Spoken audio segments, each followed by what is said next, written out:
রাস্তা করব প্রিয়াঙ্কার গালের মতো বিজেপি নেতার মন্তব্যে সমালোচনার ঝড় উঠেছে।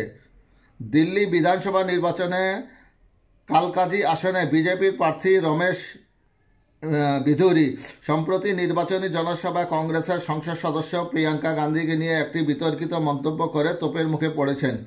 ইন্ডিয়ান এক্সপ্রেসের প্রতিবেদন থেকে জানা যায়, সম্প্রতি আম আদমি পার্টির সংসদ সদস্য সঞ্জয় সিং এক্স এর রমেশ বিধুরির নির্বাচনী প্রচারের একটি ভিডিও শেয়ার করেন। ভিডিওতে বিজেপি নেতা বিধুরিকে বলতে শোনা যায়, বিজেপি ক্ষমতায় এলে কালকাজির সব রাস্তা প্রিয়াঙ্কা গান্ধীর গালের মতো মসৃণ করে দেওয়া হবে। তার এই মন্তব্যের পর চটেছে কংগ্রেস শিবির। আজ রোববার কংগ্রেসের নেত্রী সুপ্রিয়া শ্রীনাথ বিজেপির বিরুদ্ধে নারী বিদ্বেষের অভিযোগ তোলেন।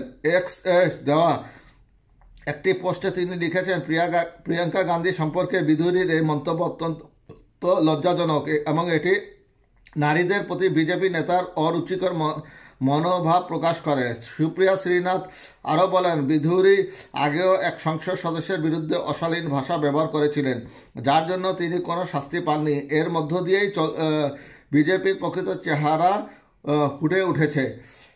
শ্রীনাথ বিজেপির নারী নেত্রী, বিশেষ করে বিজেপি সভাপতি এবং নারী ও শিশু উন্নয়ন মন্ত্রী জেপি নাড্ডাকে এই বিষয়ে ব্যবস্থা নেওয়ার আহ্বান জানান। তিনি এই বিষয়ে প্রধানমন্ত্রী নরেন্দ্র মোদীর প্রতিক্রিয়াও জানতে চান। তিনি দাবি করেন, বিধুরির এমন কুরুচিপূর্ণ মন্তব্যের জন্য বিজেপির ক্ষমা চাওয়া উচিত।